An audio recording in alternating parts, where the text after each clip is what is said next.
Всем большой привет, мои дорогие! Я очень рада вас снова видеть в новом видео про дом.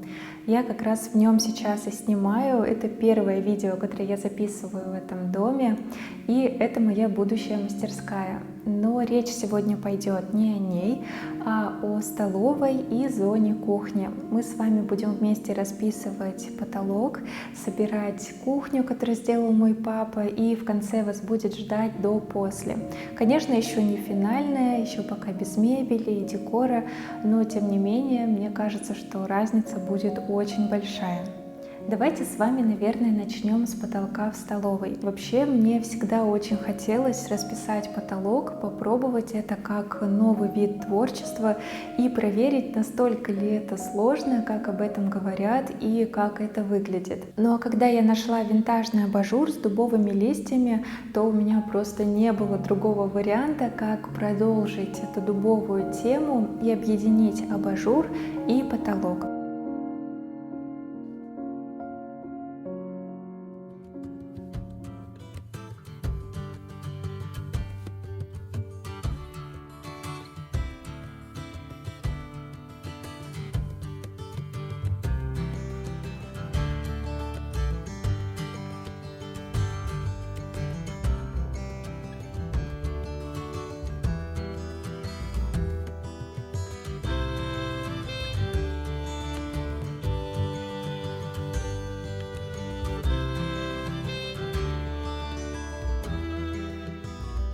Что касается подготовки, вот здесь я бы советовала немножко заморочиться и провести побольше времени на земле, чтобы себе облегчить потом работу и сократить время, которое вы проведете под потолком. Я очень советую сделать какие-то трафареты. В моем случае я обвела настоящие дубовые листья с нашего участка, чтобы они выглядели прямо как настоящие. И, конечно же, некоторые еще рисовала от руки, которые находятся в каком-то повороте с обратной стороны. В общем, я нарисовала их на листе А3, достаточно толстом, чтобы их легко было обводить. Кроме трафаретов, желательно подготовить какой-то набросок, план вашего рисунка, чтобы вы понимали, в какую сторону вам двигаться, где что будет расположено, примерно как это будет выглядеть композиционно. Ну и самое главное, это то, на чем вы будете стоять, когда будете рисовать. Это стремянка или желательно строительные леса, поэтому лучше делать роспись в процессе ремонта, когда еще есть какие-то строительные леса, на которых вы можете стоять и рисовать. В нашем случае у нас как раз таки оставались строительные леса, я потому и так торопилась сделать эту роспись, пока их не убрали. Поэтому я отодвинула в сторону роспись фартука, все остальные дела и побежала скорее рисовать, пока еще леса были у нас дома. Конечно же, можно что-то соорудить своими руками из столов, стульев, но мне кажется, это будет менее безопасно. Все-таки строительные леса проще двигать, они, как правило, на колесах. Под них, правда, обязательно нужно что-то подкладывать, чтобы колеса не двигались и вы, не дай бог, не упали.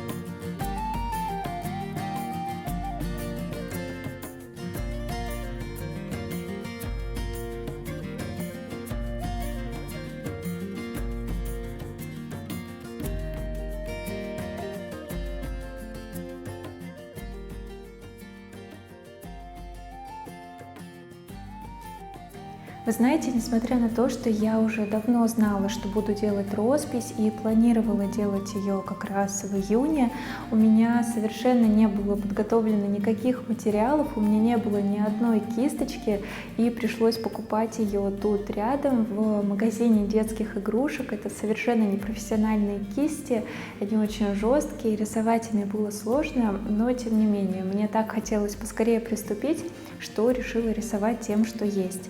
По поводу красок. У меня тоже не было специально купленных красок для этого проекта, но у меня было несколько баночек мраморной краски Дарьи Гейлер. Я покупала их для переделки люстры в детскую, но в итоге решила ее не перекрашивать, а краски у меня остались. У меня было 4 баночки. Оливковый цвет называется олива, тимьян, такой вот коричнево-зеленый цвет называется зона комфорта, и бело-голубой оттенок называется, по-моему, в потоке. В общем, у меня было 4 цвета, с них я и начала.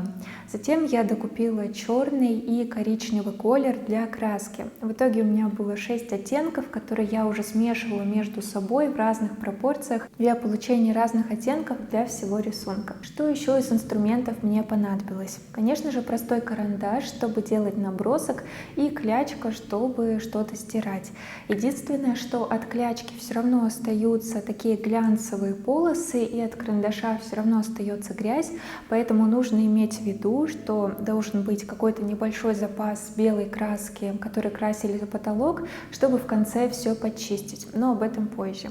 Также мне понадобились простые карандаши, которыми я где-то подправляла контур, или, например, белым карандашом я рисовала прожилки у листьев. Также мне понадобилась палитра, которую я обтягивала пленкой, чтобы она не пачкалась, но сначала у меня и палитры не было, я просто взяла кусочек пола, обрезок, и обернула его пленкой.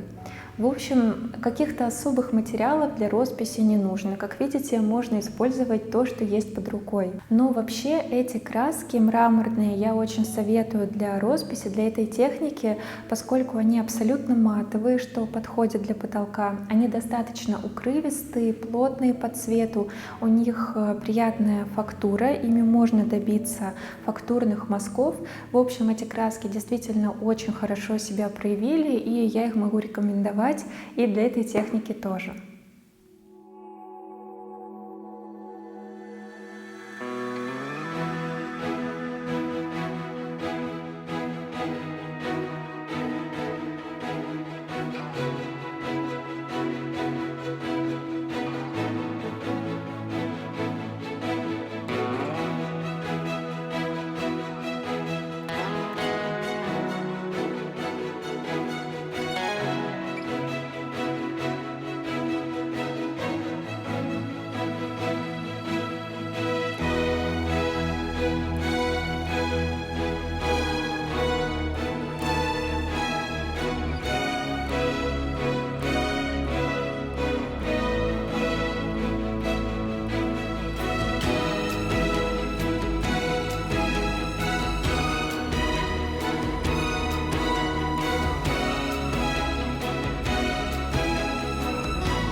Первый день у меня ушел на выстраивание композиции и карандашный набросок.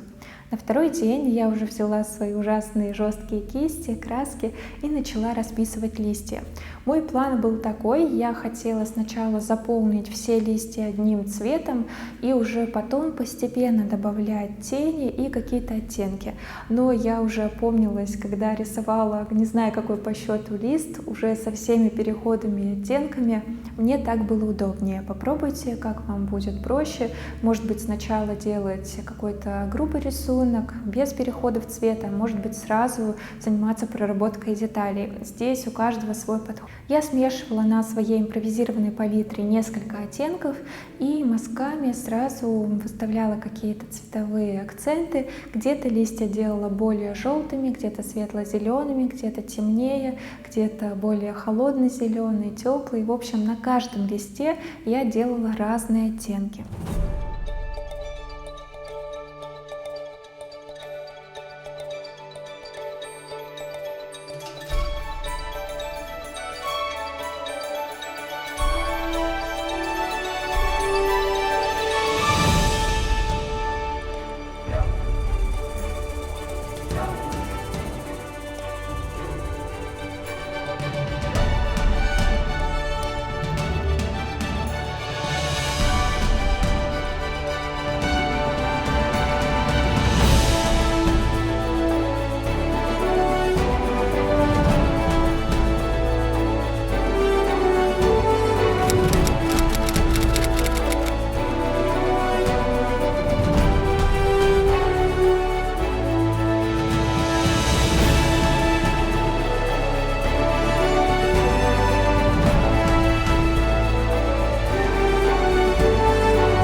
Достаточно сложным для меня моментом были ветви. Их нужно было вести как-то непредсказуемо, как это выглядит в природе, очень естественно. Я для этого поворачивала кисть на 180 градусов, и таким образом создавался какой-то как раз рельеф ветви, и краска ложилась где-то плотнее, где-то тоньше, и в целом, мне кажется, получалось достаточно похоже. Когда были готовы листья, желуди, ветви, я думала, что я спущусь и вся моя работа будет закончена, но не тут-то было. В цвете, как я уже сказала, все выглядит иначе, и где карандашный набросок выглядел достаточно легко, незаметно, не было видно каких-то грехов композиции, но в ярком цвете, конечно же, все становится видно, и тут начинается очень сложный этап, который затянулся у меня на целый день. Это исправление каких-то грехов, добавление листьев, новых ветвей. В общем, это достаточно неприятно, намного приятнее просто планомерно расписывать, чем потом что-то исправлять.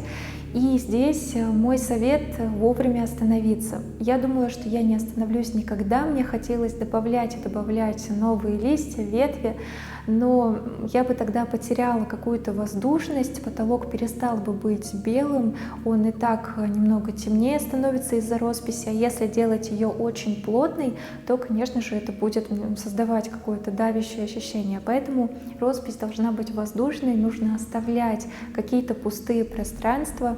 Мне кажется, я этот баланс поймала, и несмотря на то, что мне хотелось еще добавить побольше листьев, желудей, я рада, что остановилась. Лучше пусть будет посвободнее, не идеально по форме, но больше будет воздуха, чем будет идеальный какой-то круг, но он будет слишком плотным, слишком заполненным цветом.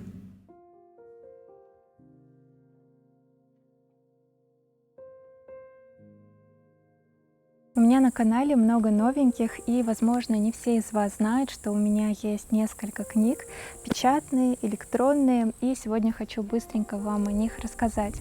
Моя самая первая печатная книга — это книга вдохновения. Она уже стала настоящей классикой коттедж-кор стиля. В ней рецепты, атмосфера сезона, чек-листы, разные списки, мастер-классы, в общем, все, чтобы полюбить каждое время года. Моя вторая книга более душевная, более личная. Она называется «Романтика дачи», и она про дачу, про историю, эстетику дореволюционных дач, о том, как сделать свою дачную жизнь более красивой и эстетичной. У меня есть блокнот вдохновения и стикеры. Это твердый переплет, цветная печать, плотные страницы, в общем, идеальный блокнот.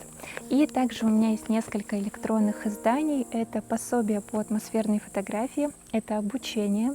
У меня есть мастер-классы, платные, бесплатные, есть выкройки. И также у меня есть очень большой сборник моих стилизаций.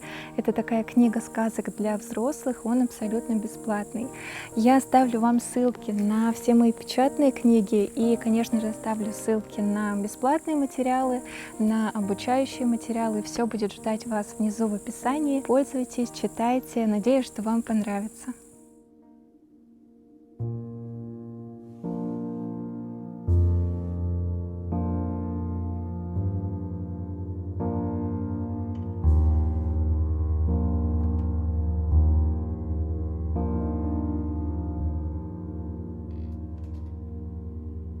После того, как я остановилась уже добавлять какие-то детали и композиция меня устроила, я взяла краску, которой красили потолок, взяла мягкую синтетическую кисть и начала подчищать весь рисунок. Следы от карандашей, какие-то брызги краски, просто грязь, следы от клячки, все это нужно было закрасить.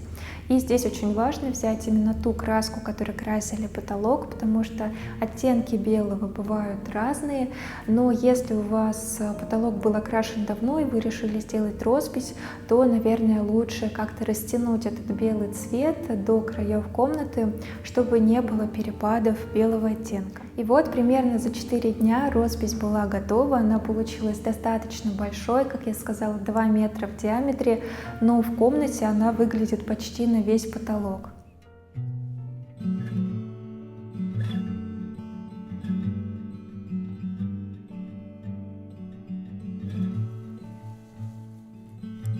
Hearts want to know, meet you where spirit meets the bones. in a faith forgotten land. In from the snow, a touch brought forth an incandescent glow. Пожалуй, самым приятным моментом была установка светильника, когда ты видишь уже финальную картинку. Для нашего светильника, для цепи и провода я сшила тканевый чехольчик. Мне очень нравится эта идея, выглядит очень уютно. Взяла ту ткань, которая у нас была дома. Это американский хлопок для пэтчворка. Ее очень удобно и легко сшить. Я сшила его на руках вечером, наверное, за полчаса. Но добавляет это комнате вот какого-то уюта и мягкости. Но перед тем, как я покажу вам финальный результат потолка и до-после, я хочу сказать, что все затраченное время, какая-то усталость, забитые мышцы, все того определенно стоит, потому что роспись добавляет комнате такого характера, уюта, какой-то возвышенности, не знаю, что-то невероятное. Все, кто заходит в комнату, поднимают голову к потолку, и у них вырываются какие-то слова восхищения. Не из-за того, что это как-то супер профессионально нарисовано, я напоминаю, что я не художник, я просто любитель и все делаю впервые, а просто из-за самого факта наличия росписи. По крайней мере, это мое мнение. Мне кажется, что даже если взять какую-то грубую кисть и не прорисовывать детали, а просто вот сделать какой-то набросок, скетч или просто обвести какие-то трафареты, это все равно будет очень эффектно и очень красиво. Так что обязательно попробуйте. В крайнем случае, если что-то не получится, всегда можно закрасить.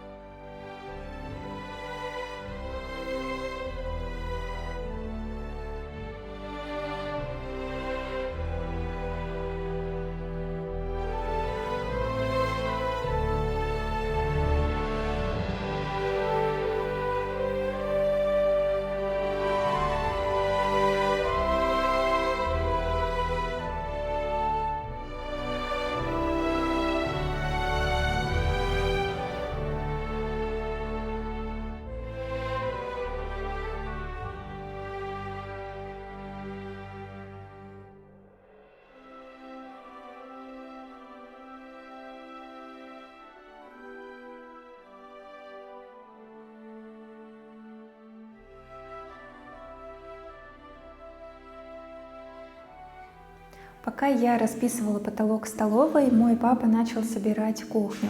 Мама в это время что-то подкрашивала, красила лавочки. В общем, как вы поняли, родители приехали в Москву, чтобы собрать кухню и лестницу, которую они изготавливали в Новосибирске. Кухню мы с папой придумывали вместе, придумывали наполнение ящиков, как это все будет выглядеть. Я показывала вам уже и проект, и разные детали, ручки, краски. В общем, это все было в прошлых видео.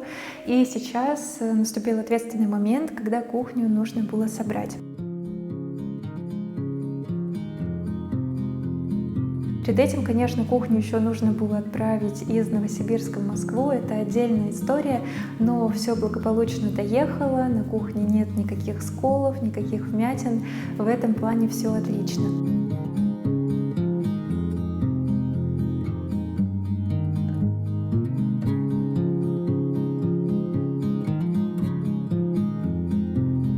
Но проблема пришла не с той стороны, откуда ждали. Кухня у нас не вошла. Стены получились меньше, может быть из-за отделки, может быть пол подняли, не знаю. В общем, размеры немного не сошлись, и 3 сантиметра кухни нужно было убрать.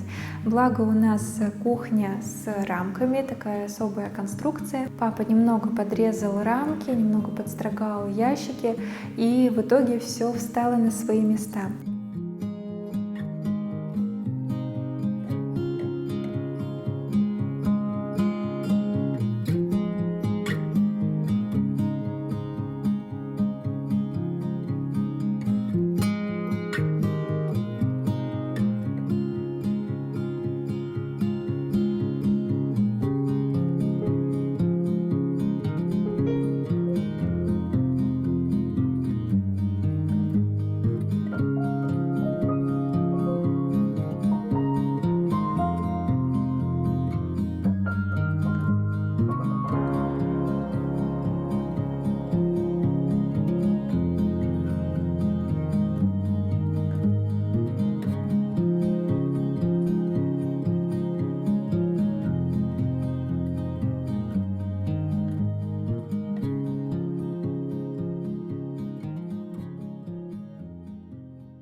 Одна из главных особенностей нашей кухни – это полное отсутствие обычных шкафов с полками. Я очень люблю ящики, когда все видно и в доступе, поэтому моим главным пожеланием по наполнению были именно они. Первый шкафчик отведен для хранения кастрюль и крышек. Я подглядела идею в Пинтересте, а папа ее усовершенствовал, сделав ящик двойным за одним фасадом. Справа располагается комбинированная печь. Духовка электрическая, а плита газовая. Внизу у нее есть ящик для хранения листов для выпечки и решетки.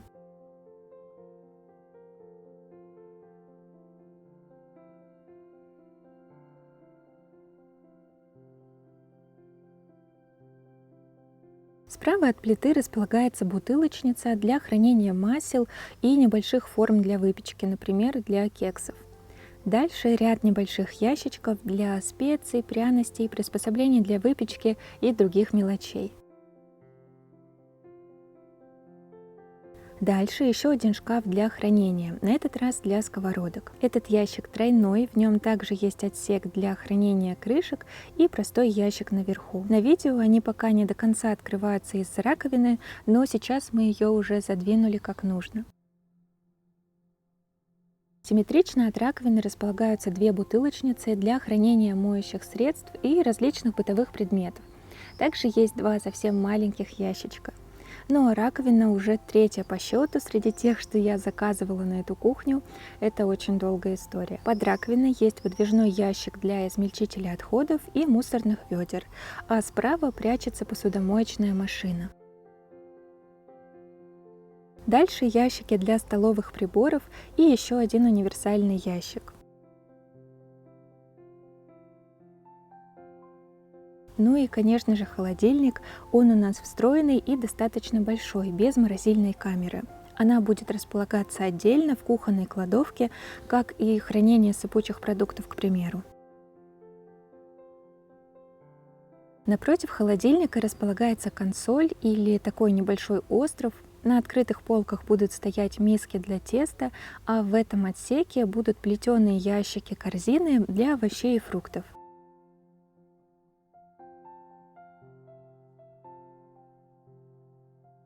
Конечно, еще многое нужно доделать: фартук, полочки, столешница у раковины, смеситель, но я уже бесконечно влюблена в эту кухню. Для меня она просто совершенна.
Большое спасибо вам за просмотр. Я очень надеюсь, что это видео вам понравилось, что оно вдохновило вас на какую-то переделку, ремонт, может быть, роспись потолка. И мы с вами увидимся уже скоро в следующем видео. Я очень надеюсь, что оно наконец-то будет про роспись фартука. Я уже сама очень хочу закончить и поделиться с вами всеми нюансами. Надеюсь, что это случится достаточно скоро, так что не пропустите. Ну и, конечно же, я каждый день появляюсь в Телеграме, показываю все обновления ремонта, все сложности, делюсь ссылками. Так что, если вам интересно, если вам не терпится посмотреть уже другие комнаты, то обязательно подписывайтесь на клуб Дарси. Ссылка будет внизу в описании. Еще раз спасибо вам за просмотр и до скорой встречи. Пока-пока.